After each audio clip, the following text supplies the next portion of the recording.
Prosseguindo com a explicação do Alter Rebbe sobre a diferença da luz divina que brilha e irradia no universo nos dias da semana, em contraste com o dia do Shabat.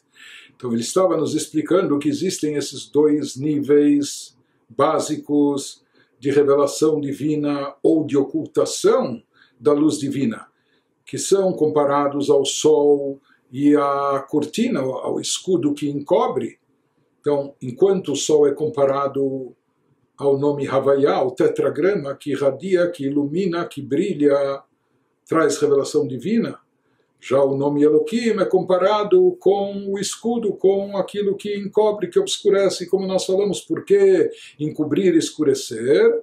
Porque se uma luz é muito intensa, não só que não vamos conseguir enxergar por intermédio dela, pior do que isso, ela pode até ofuscar nossa visão, ela pode até cegar a pessoa.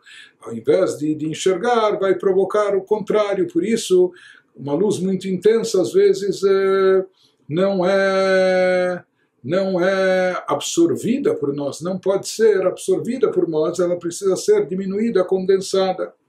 A mesma coisa em termos de energia divina, assim se compara o que aconteceu com a luz infinita, representada no nome Havaiá, no tetragrama, que indica a essência divina transcendental acima do universo, infinita e ilimitada, e em comparação, em relação ao nome Elohim, que indica aquela luz divina, energia divina condensada, limitada, ocultada, que deu origem a toda a criação.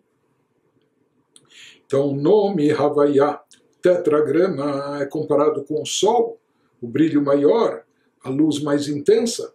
Já o nome Elohim, ele indica o atributo de rigor, de condensação, está associado ao tzimtzum, a origem do processo de tzimtzum, de diminuição e condensação, vem do nome Elohim, que é comparado como o escudo, como a cortina que encobre sobre a luz do sol, para que ela não brilhe com toda a sua intensidade, pelo menos sobre nós. O sol fica inalterado, a luz do sol não é afetada, mas para aqueles que estão atrás da cortina, essa luz vem encoberta, vem obscurecida. Então ele nos explica qual a necessidade disso, por que isso acontece. Então, como nós falamos, a energia e a luz divina derivadas do nome Havaiá, do nome essencial de Deus, eles estão acima de qualquer mudança e modificação. São inalteráveis. Isso que nós dissemos, Ani Havai Eloshaniti, Deus fala, eu, no sentido de Havaiá, na minha essência, não me alterei, todos os mundos não representam nada, são completamente insignificantes. Por isso, já que se trata de uma energia inalterável, então não é possível derivar dela uma existência como a nossa. Porque a nossa existência é variável, sofre alterações, tem limitações, tem mudanças. Ou seja, essa luz, somente quando essa luz infinita e ilimitada de Deus, somente quando ela passa por esses escudos protetores, somente quando ela passa por esses véus, cortinas, persianas, que a diminuem, que a condensam, que a ocultam, encobrem toda essa luz infinita e ilimitada original do nome essencial de Deus, Havaiá, então somente isso é que nos habilita a captar essa luz, absorver essa energia. Somente dessa forma e dessa maneira é que nós podemos apreender e captar essa luz e sobreviver. E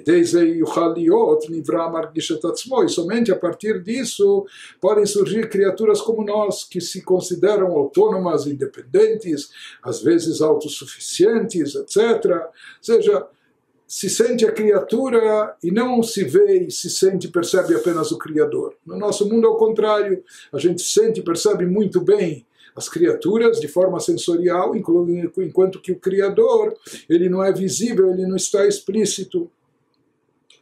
Continua o Alter Rebbe nos explicando o Shezeu Alidei Otiota de Burkanal. Isso ocorre através da fala, utilizando a fala entre aspas, usando a fala como metáfora. O que é a fala?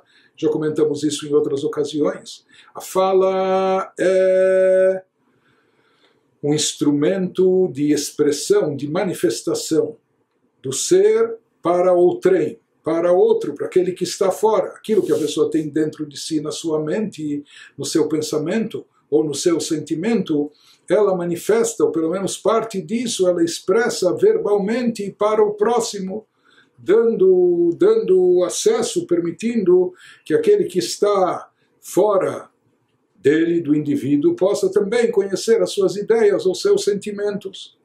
E na realidade já falamos sobre isso, a fala ela denota uma expressão externa da pessoa. Por isso nem sempre a pessoa é aquilo que ela fala. A pessoa pode falar uma coisa, mas pensar outra. Ou ela pode falar muito bonito sobre valores éticos, mas internamente ela tem outros padrões. Por quê? Por que isso acontece? Por que pode acontecer essa aberração ou desalinhamento? Isso pode acontecer apenas em relação à fala, porque a fala é a chamada vestimenta externa, como uma vestimenta mais externa. Diferente, por exemplo, do pensamento também é considerado uma vestimenta da alma. Mas a pele do nosso corpo é um tipo de vestimenta, mas já a roupa que usamos, que vestimos, é outro tipo de vestimenta. A roupa a pessoa pode substituir e trocar e não se apegar e etc. Mas a própria pele, que também é uma vestimenta, o corpo é uma vestimenta, mas isso é algo integrado à pessoa. Por isso, a vestimenta do pensamento como vestimenta da alma é algo íntimo, é algo próprio. A pessoa pensa consigo mesma, é uma forma de se comunicar consigo própria. A pessoa pensa mais aquilo que de fato ela é, aquilo que ela entende, aquilo que ela sente, mas já a fala, a pessoa pode pensar uma coisa e falar outra. Ou a fala, por ser um instrumento externo e até superficial, por isso também a fala não é capaz de expressar toda a essência da ideia, do pensamento e muito menos da emoção, do sentimento da pessoa. A pessoa às vezes não consegue verbalizar tudo aquilo que ela entende e muito menos tudo aquilo que ela está sentindo. Por quê? Porque a fala, por ser algo mais externo, ela limita, ela condensa. Às vezes não dá para colocar em palavras tudo aquilo que a gente sente. Então, em outras palavras, o conceito de fala é algo limitativo. É algo que diminui, que condensa aquilo que está no interior do indivíduo.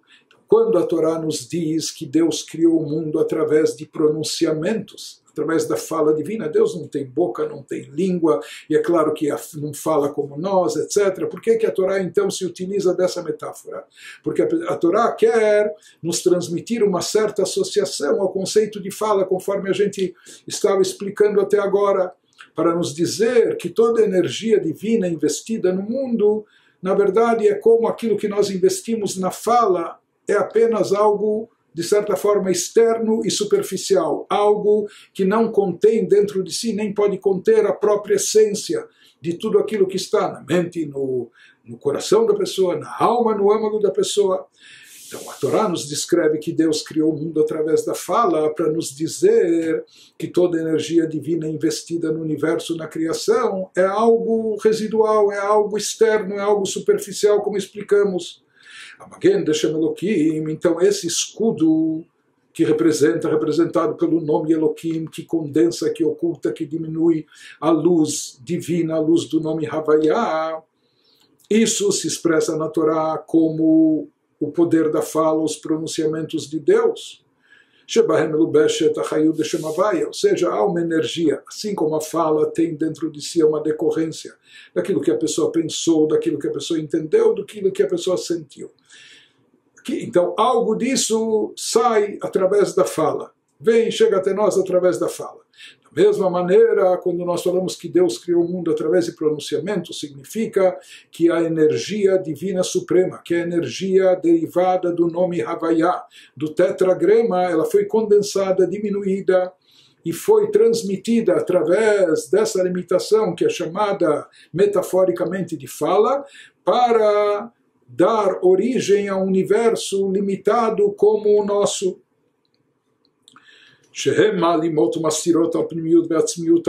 Então, assim como a fala, as letras, as palavras, elas limitam, encobrem sobre a essência da ideia ou do sentimento. E apenas uma parte externa e superficial de tudo é que é transmitido. Da mesma maneira, ele nos explica essa metáfora em relação à atuação divina. Por esse motivo, durante toda a obra da criação, aparece apenas o nome Elohim, o nome que indica condensação, limitação, diminuição. אחר שהבריאה יש מאין בששת ימי בראשית היא דווקא על ידי התלבשות והסתר החיות דשם הוויה, porque como estávamos explicando, toda a criação só foi possível nos moldes que ela surgiu com as limitações, com as ocultações, sem evidência da presença divina de forma explícita, etc. Então isso só pode ocorrer encobrindo toda a luz e energia derivada do nome Havaya através das letras e palavras da fala. Metaforicamente dizendo que isso é o papel do nome Elohim que encobre, limita e condensa. Então esse é o papel, essa é a atuação, o efeito do nome Elohim de condensar e limitar essa luz divina. Então assim ele nos explicou por que nos 6 dias da criação está presente e consta na Torá apenas o nome Elohim. Por quê? Porque toda energia empreendida, investida nesses dias, em toda a obra da criação, é uma energia limitada, condensada, que passou pelo encobrimento, etc. E agora ele vai começar a nos explicar por que depois do Shabat, depois do parágrafo que fala do encerramento da obra da criação e a chegada do Shabat, em seguida, consta na Torá pela primeira vez o nome Havaya, também o tetragrama, o nome que indica a revelação divina da essência divina. Yom Asot Havaya Elohim, no segundo capítulo, o dia em que Havaya Elohim, tetragrama, Deus, fez os céus e a terra. Então, em seguida, ele vai nos explicar, baseado naquilo que nós já vimos também em sessões anteriores, que em Shabbat, conforme trazido na Kabbalah, ocorre algo que é chamado Aliyat Olamot, uma ascensão e elevação dos mundos, uma elevação espiritual de todo o universo. O que isso significa? Que toda a energia investida no universo, toda energia divina, toda a luz divina presente no mundo, que originalmente ela é derivada do nome Havaya, ela é derivada do nome essencial de Deus, ela tem uma elevação no dia do Shabat e sobe, se ergue até sua fonte original, até a raiz de onde ela é derivada. Em outras palavras, no dia do Shabat, quando essa energia se eleva até sua fonte, ela também se desprende dos encobrimentos, das ocultações, ela se livra das limitações que a encobrem. Portanto, no dia do Shabat, quando isso acontece, ela fica acima, ela está ainda investida no universo, porque se a vitalidade do universo fosse retirada, a energia divina, o universo desapareceria, voltaria ao nada. Mas aqui se fala não que essa luz é retirada, mas essa luz é elevada até a sua fonte. Portanto, ela deixa de estar, ela está ainda investida no universo, mas não revestida ou encoberta, ocultada pelas limitações do universo, pelas palavras do nome Elohim, pelo tzimtzum, pela condensação. Então, o que acontece, de fato, é que no dia do Shabat brilha e ilumina uma luz divina superior, se faz presente, se faz evidente no dia do Shabat a energia do nome Havaya, sem encobrimentos, sem tzimtzum, sem condensações, sem limitações. Dessa forma, se diz que no Shabat o mundo todo, o indivíduo em particular, tem a capacidade de se anular diante de Deus. Por quê? Porque a luz divina brilha com intensidade no dia do Shabat. Isso é algo semelhante a uma amostra daquilo que vai acontecer e predominar na época futura, no mundo vindouro, quando a terra inteira estará repleta de conhecimento de Deus, onde a presença divina estará evidente. Isso é o que ele vai nos dizer e nos explicar em seguida, é o que acontece no Shabat. Durante a semana brilha no mundo a luz limitada de Deus, revestida no Tzimtzum, e aqui simbolizada pelo nome Elohim, enquanto que no Shabbat se faz presente, brilha e ilumina no mundo a energia e luz divina que está associada ao nome Havaiá, o nome da essência infinita de Deus.